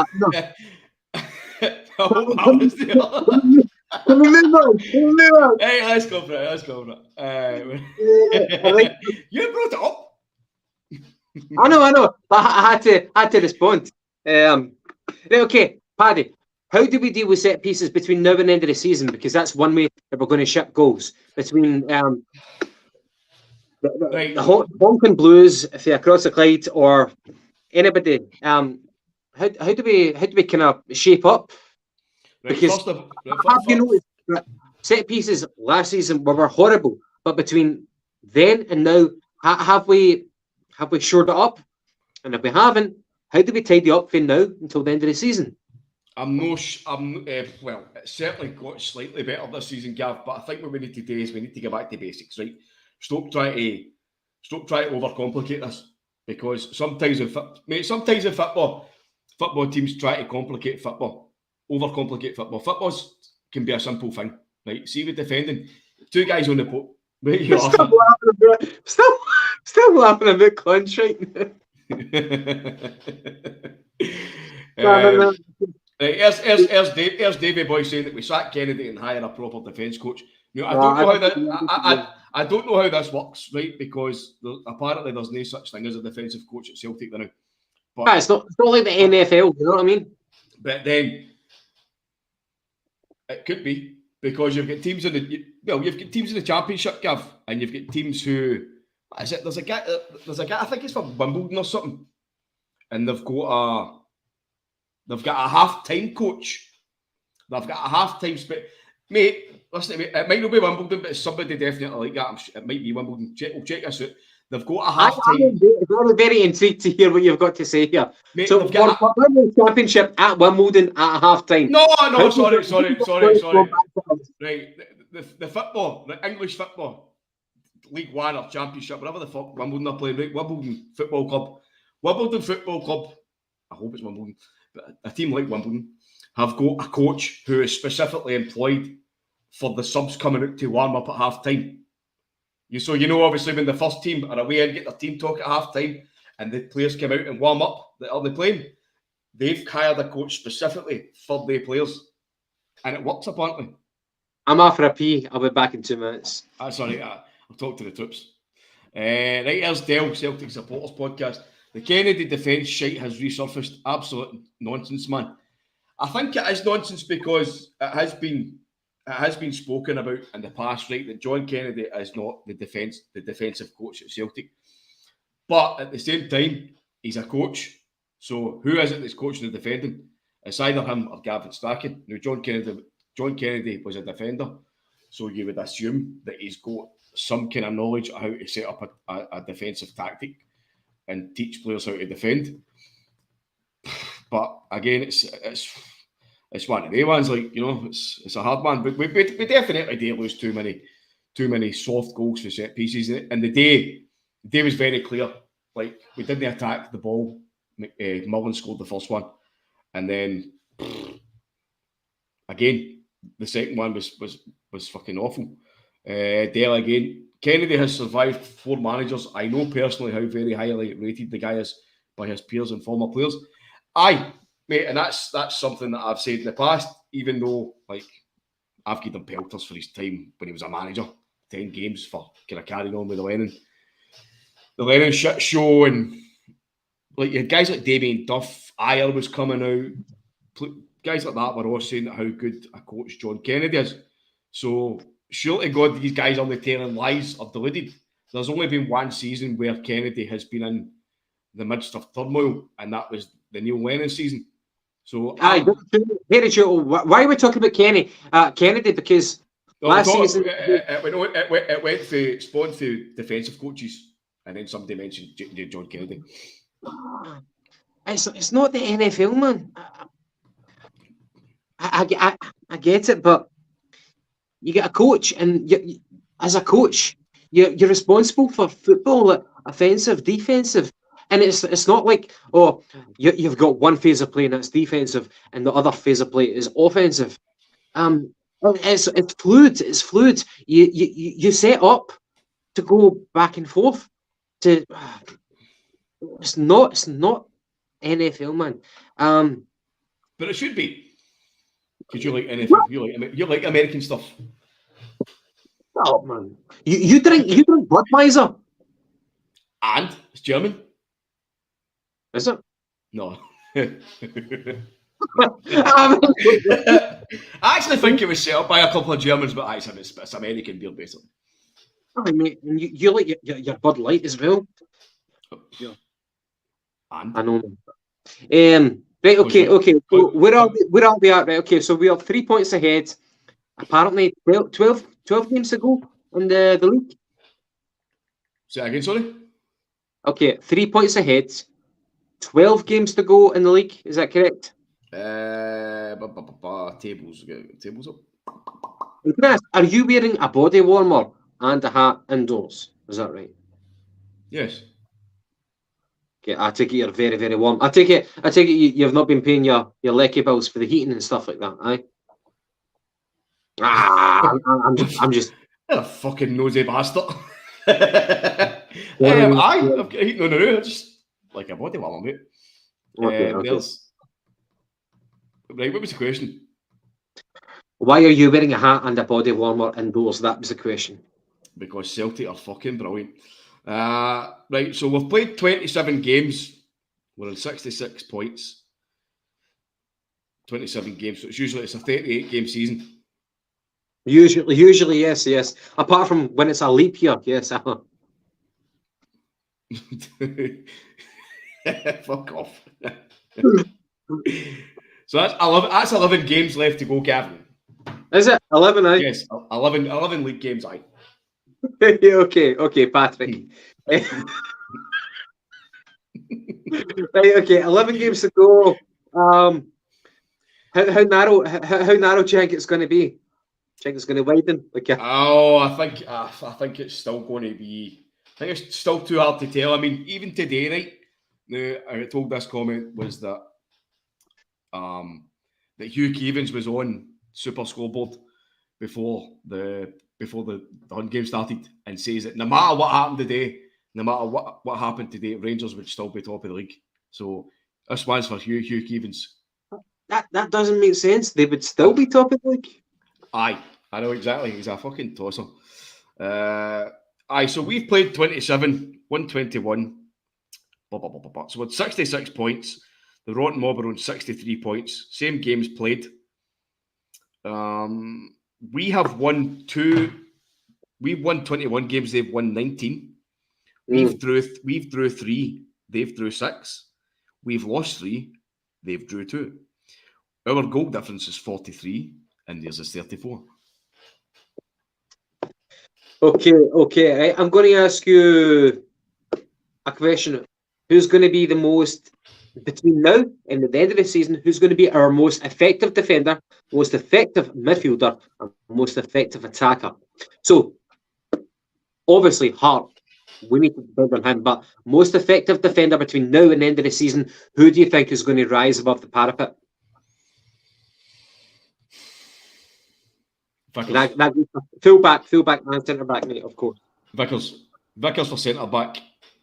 Yeah, I've dropped 9 points in a month. Brilliant. I love that stat. Magic. And I hope it exacerbates. Midfields.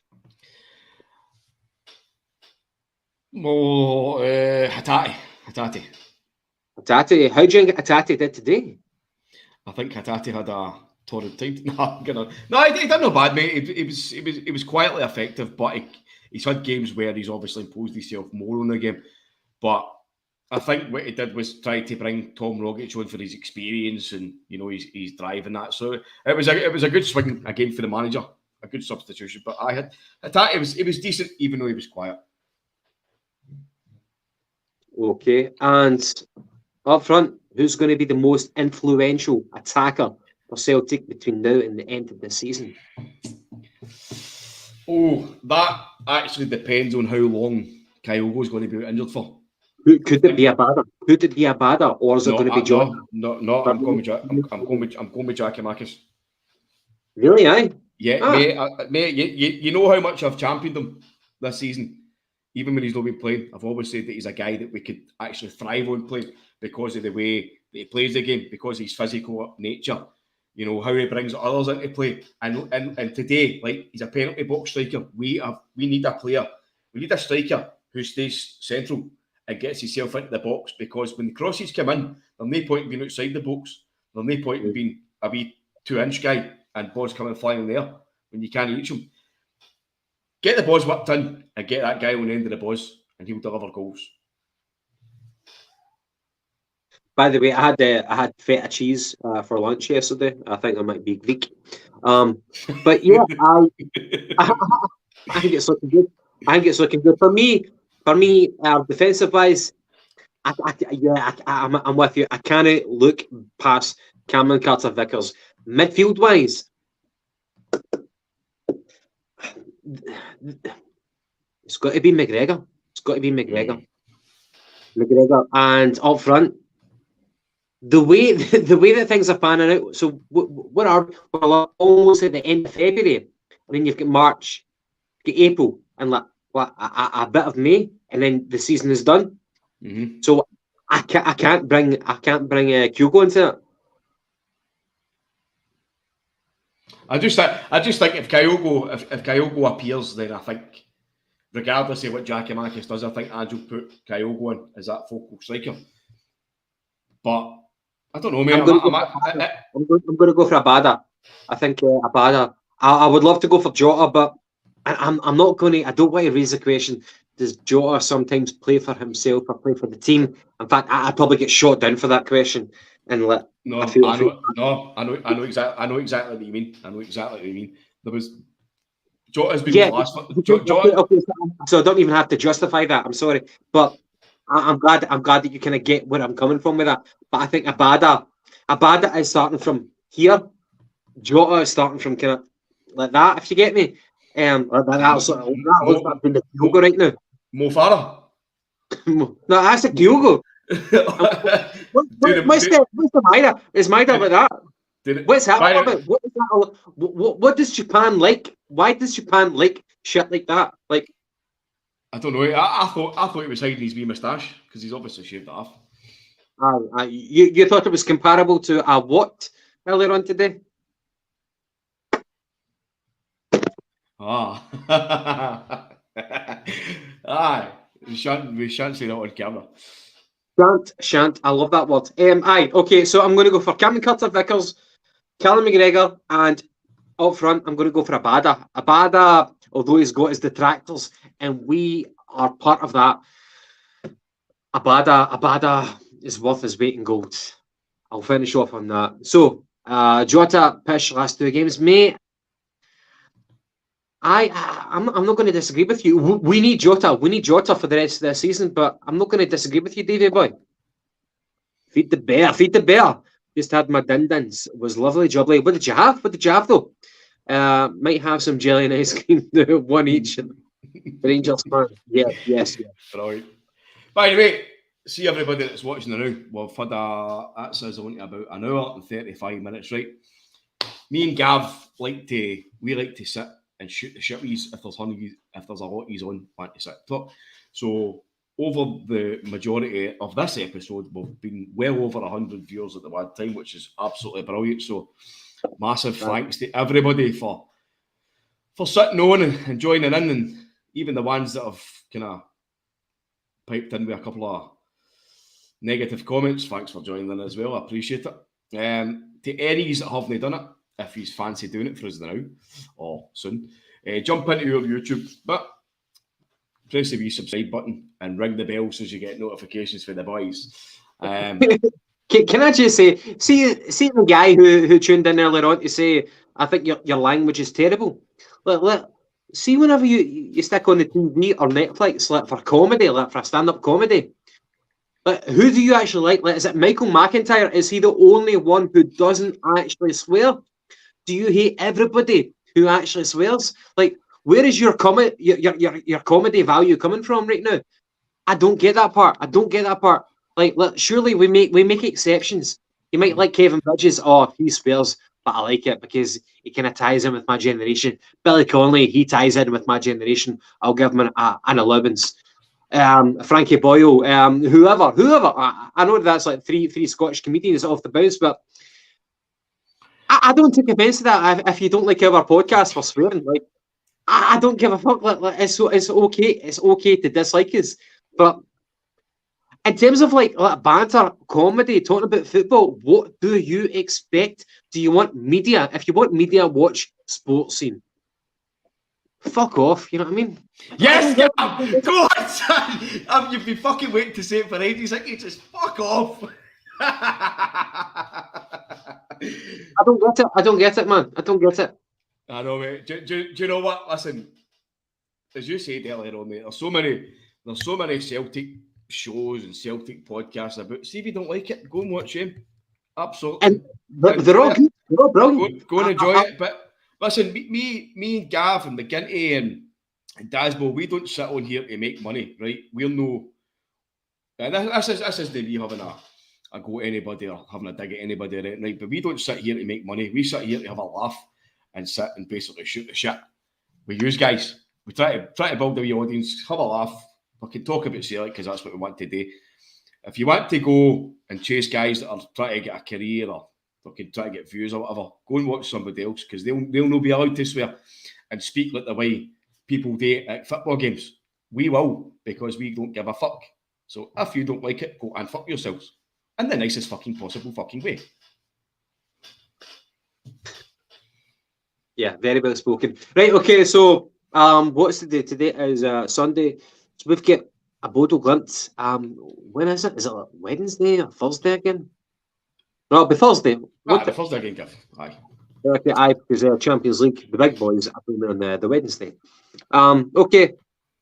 That's going to be a very hard game, I think. Is it going to be an early one? Is it going to be 6 o'clock or going to be 8 o'clock? I will tell you. I think it's a wee bit earlier. I'll double check it now. Aye, for anybody that hasn't watched it, myself and Gavin were interviewing the Norwegian. Gav, you tell him what it is because I can't remember his actual title. We interviewed a guy called Nicholas Jonsson, and he was rather confident. He had a big Jonsson for the first leg, and it proved to be because they turned us over. They turned us over. He was rather confident about their Jonsson, and yeah, they've turned us over. But for the second leg, is it a case of like regaining pride, or is it a case of like don't play your best players because the SPL is your bread and butter? Who knows? But Ange Postecoglou, I think he believes in everything. Yeah, he doesn't believe in no-win scenarios. So I think we need to come to terms with the fact he's probably going to play his best team away in the Northern Arctic Circle against Bodo Glimt and the threat of getting eaten by polar bears and the threat of getting lost in the wilderness and catching pneumonia and catching, of course, COVID, because COVID, you get COVID, you can't come back,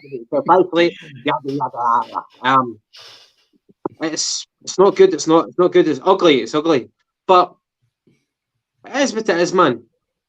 If you're going to make your bed, you need to sleep in it, and we're in the Europa Sexy, and we want to win it. So why not? Let's just go for it. Whereas I'm the complete opposite to Gav. I don't want us to go to the competition, but it wouldn't bother me because all I give a fuck about this season is the league. I just want to win this league. I want us to be sitting back on our throne as the champions of Scotland. I want us to be in that Champions League, and I want us to have superior dominance against the rotten bastards. There's a good. But it's going to be a hard one. It's going to be artificial pitch. It's going to be freezing, as the guys are saying in the comments. Gav, it's actually 5:45 kickoff on Thursday. There's going to be lots of crazy Norwegians running about with giant yellow toothbrushes. Oh, mate. By the way, talking about Norwegians, did you see that Big Morton Weekhorst has been at every single Celtic game since Matt O'Reilly signed for Celtic because he's trying to entice. He's trying to entice him to come and make himself eligible for Norway. I'm giving applause to you for actually bringing that up right now. Yeah, so apparently he can speak Danish. I think go for it, mate. Go for it. Sorry, I was shouting about Norway. Denmark. My apologies. Sorry. Did I say Norway? Did you say Norway? No, I said Norway. All right, okay. I corrected you subconsciously, mate. We're in sync. We're in tandem. If I'm wrong, you correct me. Vice versa. Aye, mate. Denmark, mate. Why not? He's a talented young footballer. He's done brilliant for Celtic. He's getting exposure now, which he wouldn't have done at MK Dons. Why not? Go for it, mate. Go for it. Embrace. You've only got a short time life in football. Go for it, mate. And how nice is it to see Big Morton back at Celtic Park as well? I know there was a lot of focus on Alan Thompson being back at Celtic Park today. Don't know if it's massive focus on it, but there was a lot of pictures on Twitter and the Daily Record, shit like that. It was about Alan Thompson being back at Celtic Park. But absolutely brilliant to see Big Morton back at Celtic Park as well. He was a favourite of mine growing up. And we actually signed him for Dundee. Funny enough, I remember that. We signed him for Dundee. I think it was 1996. I think it was the year after we won the Scottish Cup. And Big Morton took to life in Glasgow like a duck out of water. I think by the time that he left Celtic to go back to Brøndby, I think, might be wrong there.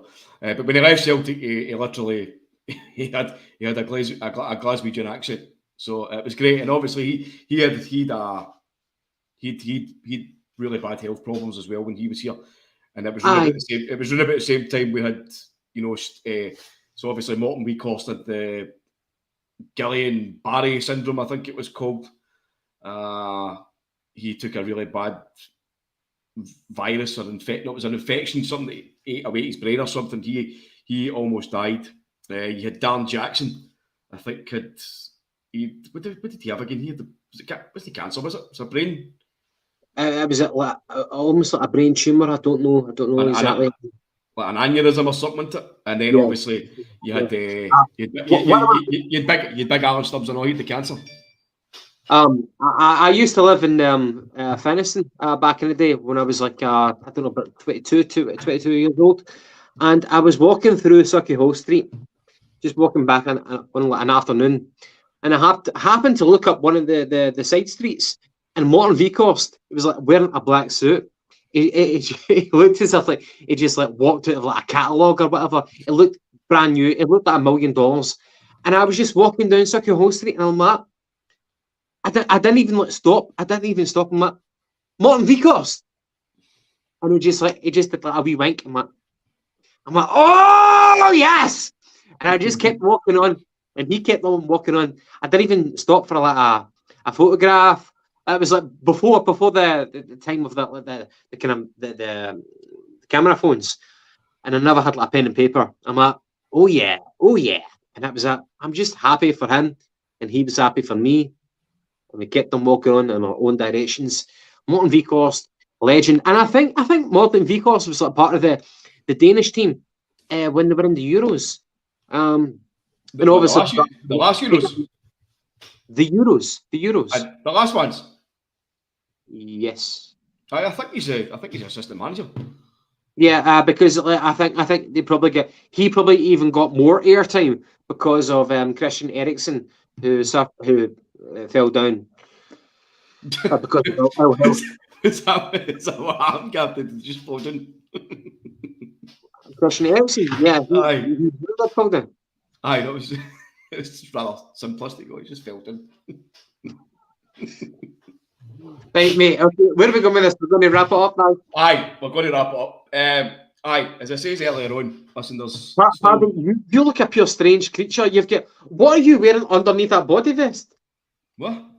You look like the fucking Riddler of the Batman series. But if you take off that body vest, are you just wearing like a big green onesie or whatever?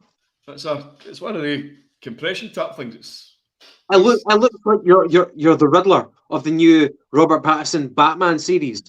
Does that mean that you're fucking... I don't know... I'm not the fucking Penguin, but you're the Riddler. The fucking Joker or something. No. Fuck off, you and Boy Martin, Shrek. Cheeky bastard. Aye. Love it. If you took off the body warmer, you look as if you're dressed as the Riddler. So... Riddle me this, you cunt. Aye, it's a lovely tap, mate. It's cold outside, so try to keep it warm. Even though inside, I know that. It's cold outside, but we are inside. Get the weird part of that. I know. Anyway, right, okay, to the viewers, hit the like button, hit the subscribe button, give us a comment. And apart from that, we don't really care. So we're going to do another podcast after the Bodo Glimt game, whether we stay in the Europa Sexy or whether we are out of the Europa Sexy. Incredible Hulk, no mate, I would disagree with that part. Definitely is angry though, definitely. Yeah. Paddy, any last comments from you to explain your fashion sense before we wrap it up for tonight? Aye, don't make me angry. No, listen, as I said, that's nearly the best part of 2 hours. We've been sitting on here talking fucking for ages, nearly 2 hours, obviously.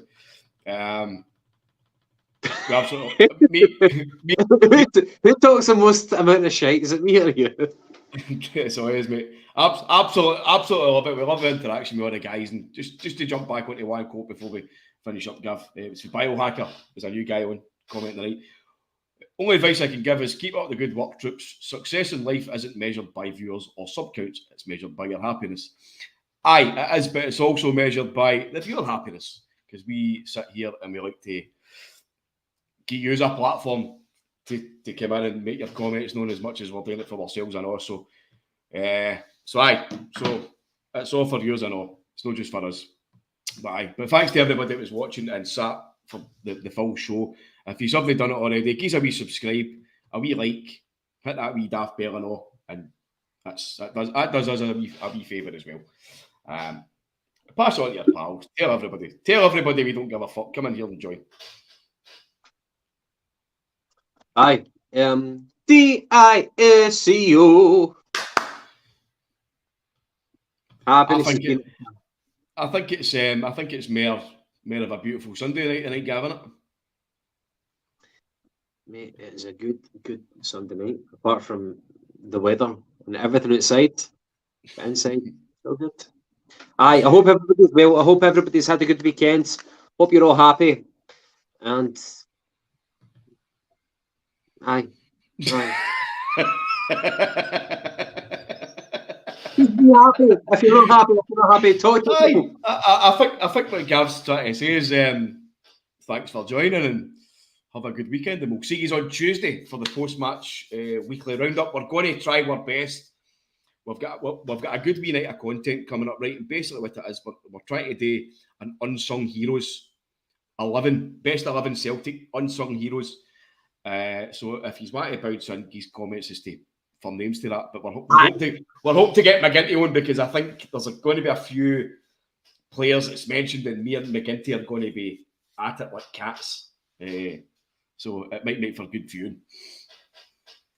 Aye. I should probably try and suggest somebody that you would totally disagree with, but I don't know. I think sometimes me and you're in tandem, even though like your fashion sense is horrid. I think football wise, me and you are kind of in tandem. Thanks. Appreciate that. No, it's rancid. It's proper rancid, Paddy. So's your face. Fuck you.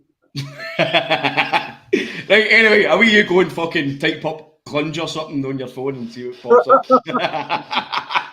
Aye, anybody, that's us for the night. So hope you all have a nice roast clunge supper for your dinners tonight.